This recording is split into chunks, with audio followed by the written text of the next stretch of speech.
제6시로부터 온 땅에 어둠이 임하여 제9시까지 계속되더니 제9시쯤에 예수께서 크게 소리질러 이르시되 엘리 엘리 라마 사박다니 하시니 이는 곧 나의 하나님 나의 하나님 어찌하여 나를 버리셨나이까 하는 뜻이라.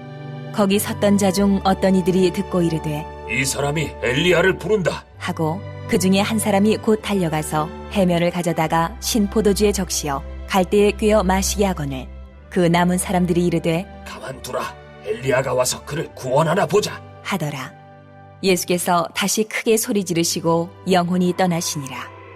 이에 성소 휘장이 위로부터 아래까지 찢어져 둘이 되고 땅이 진동하며 바위가 터지고 무덤들이 열리며 자던 성도의 몸이 많이 일어나되 예수의 부활 후에 그들이 무덤에서 나와서 거룩한 성에 들어가 많은 사람에게 보이니라. 백부장과 및 함께 예수를 지키던 자들이 지진과 그 일어난 일들을 보고 심히 두려워하여 이르되 이는 진실로 하나님의 아들이었도다 하더라.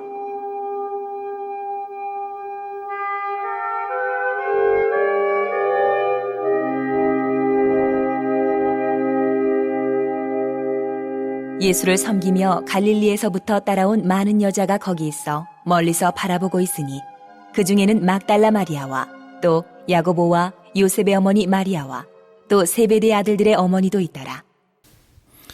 오늘 아침에는 마태복음 27장 45절부터 56절의 말씀을 함께 살펴보겠습니다. 오늘 아침의 말씀은 성금요일에 주시는 하나님의 말씀이고 예수님께서 십자가에서 당하신 고통 그리고 그 십자가에 달리신 이후로의 사건들과 사람들의 고백들 담고 있는 본문입니다. 예수님이 십자가는 단지 수치와 고통스러운 모습만 보여주고 있는 것은 아닐 것입니다. 예수님이 십자가에 달리셨을 때에 그 이후 그리고 그 바로 직후에 일어났던 일들은 우리의 구원에 우리의 신앙에 중요한 몇 가지 통찰들을 주고 있습니다. 첫 번째 45절부터 50절 말씀에 보면 예수님께서 십자가에 달리시고 운명하실 때까지 정오부터 약 3시간 동안의 흑암이 있었음을 우리는 살펴볼 수 있습니다. 예수님은 45절에 의하면 제6시로부터 온 땅에 어둠이 임하여 제9시까지 계속됐다라고 이야기하고 있습니다. 이 어둠은 아마도 출애굽의 재앙 출애굽기에 나와 있는 흑암의 재앙이 3일 동안에 애굽을 덮었던 것을 보여주고 있을 것이고요. 이것이 애굽의 심판이라고 하는 의미로 주어졌던 것처럼 예수님의 죽음은 세상과 악한 세력들에 대한 마귀에 대한 심판의 성격이 있음을 분명히 보여주고 있지요. 또한 이렇게 흑암이 찾아왔다는 것은 예수님은 요한복음 1장 9절 말씀에 이 세상에 빛으로 오신 분임을 말씀하고 있지 않습니까? 그러므로 예수님 죽어가실 때에 어둠이 온 땅에 임한 것이죠. 그래서 예수님은 빛으로 오셨습니다만 그 빛이 세상에 오셨을 때 사람들은 각각 자기의 어두움이 드러날까 두려워 빛 대신 예수님을 거부했다는 말씀처럼 예수님은 빛으로 오셨습니다만 이제 그 사람들의 완악함을 대신하여 죽으심으로 빛 대신 그 예수님의 그 고통과 예수님의 십자가 의미를 그렇게 부각시켜 주고 있는 것이죠.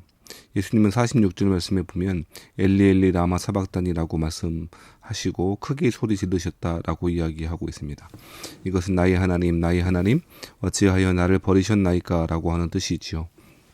이것은 예수님께서 자신의 십자가의 고난과 죽음을 받아들이지 못하고 혹은 하나님을 원망함이 아니고 오히려 예수님 자신의 죽음을 받아들이시고 다윗이 예언한 메시아로서의 고난의 죽음을 당하고 있음은 시편 22편 1절에 이야기했던 그 메시아로서의 고난의 죽음임을 그렇게 보여주시고 있는 것이죠.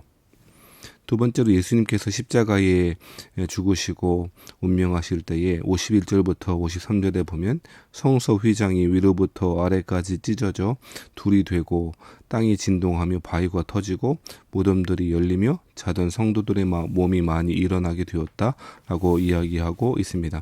또 54절에는 지진이 있었다라고도 이야기합니다. 지진이 있었다라고 하는 것은 하나님의 임재, 하나님의 종말론적 심판을 상징하는 것이고, 특별히 성소 휘장이 위로부터 아래까지 찢어졌다라고 하는 것은 히브리서 10장 19절 20절 말씀에 이미 그 의미를 해석해 놓은 것이 있습니다. 히브리서 10장 19절 말씀에 보면, 그러므로 형제들아 우리가 예수의 피를 힘입어 성소에 들어갈 담력을 얻었나니 그 길은 우리를 위하여 휘장 가운데 열어놓으신 새로운 살 길이요 휘장은 곧 그의 육체니라 라고 이야기합니다. 예수께서의 십자가의 죽으심과 성소의 휘장이 위로부터 아래로 찢어졌다는 사건을 예수님이 하나님께 나아갈 새로운 길이 열리게 되었음을 그렇게 보여주는 사건으로 그렇게 해석하게 되는 것이죠. 우리는 예수님을 통하여 누구든지 하나님을 알고 경험하고 하나님께 나아갈 수가 있게 되는 것이죠. 이것이 우리의 구원의 사건이라고 이 51절의 사건을 그렇게 설명하고 있는 것이죠. 한편 이 성소의 휘장이 위로부터 아래로 찢어졌다는 것은 하나님께 나아갈 구원의 길이 열리게 되었다라고 하는 것은 당연하고, 또 두 번째로는 이 하나님의 임재와 통치하심과 다스리심이 지성소에서만 아니라 세상으로 확장되어졌다라고 하는 것을 의미하고 있다라고 하는 것입니다. 즉 예수님이 몸이 죽으시고 예수님께서 운명하시고 십자가를 지심으로 말미암아 그 휘장이 찢어지게 되었고, 이스라엘 사람들의 생각처럼 하나님의 임재가 지성소 안에만 머무르는 것이 아니고 온 땅에 하나님의 임재와 통치가 이루어지게 됨을 보여주는 사건이라고 해석할 수도 있을 것입니다.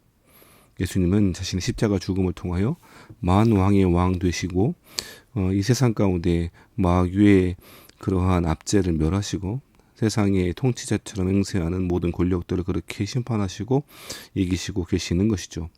또한 성소 휘장이 위로부터 아래로까지 찢어졌다라고 하는 것은 성전 자체에 대한 심판으로도 해석할 수 있을 것입니다.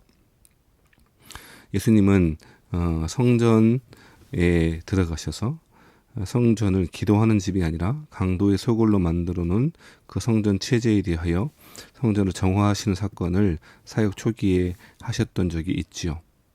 즉, 이 성전 정화의 사건을 상징적으로 보여주는 사건으로 51절을 해석할 수도 있다는 것입니다. 즉, 강도의 소굴이 된 성전을 무너뜨리시고 이제 신자 한 사람 한 사람이 하나님의 임재의 장소 성전이 되어 하나님의 통치를 받는 하나님 백성으로 살아가게 될 것임을 그렇게 보여주고 있다라고 하는 것입니다.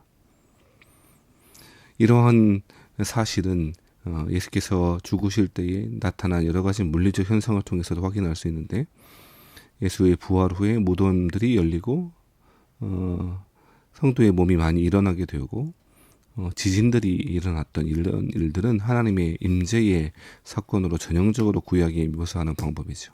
즉 예수께서 죽으시고 이렇게 운명하신 사건, 그리고 나타난 이런 여러 물리적인 현상들, 그런 현상들이 바로 하나님의 임재의 사건이고 종말론적 심판의 사건임을 잘 보여주고 있다는 것입니다. 자, 세 번째로 예수님께서 십자가에 죽으실 때에 어떤 일이 있었는지 54절부터 56절에는 이방인이 신앙을 고백하는 내용들이 나와 있습니다. 특별히 백부장과 및 함께 예수를 지키던 자들이 지진과 그 일어난 일들을 보고 심히 두려워하여 이르되 이는 진실로 하나님의 아들이었도다 하더라라고 이야기하고 있습니다. 성경에서 복음서에서 일관되게 이야기하고 있는 그 주제가 무엇입니까? 예수는 그리스도이시고 하나님의 아들이십니다 라고 하는 고백 아닙니까? 그것이 마태복음 16장 16절에 예수님의 제자였던 베드로가 했던 고백이고, 오늘 그 고백을 백부장의 입을 통하여 고백되어지고 있다는 것입니다. 예수님은 죽음을 통하여 오히려 하나님의 아들이심을 사람들에게 웅변하고 선포하고 계시는 것이죠. 죽음으로 승리하시는 예수님, 죽음을 통하여 십자가를 통하여 사망 권세를 깨뜨리시는 그 예수님이 우리 예수님이심을 오늘 보여주고 있는 것이죠. 사랑하신 여러분, 오늘 예수님께서 십자가에 달리셨던 것을 기념하고 감사하며 묵상하는 성금요일 아침입니다. 예수님이 십자가를 마음에 두고 경건하고 신실하게 오늘도 주 안에서 보내시는 여러분 되시기를 바랍니다.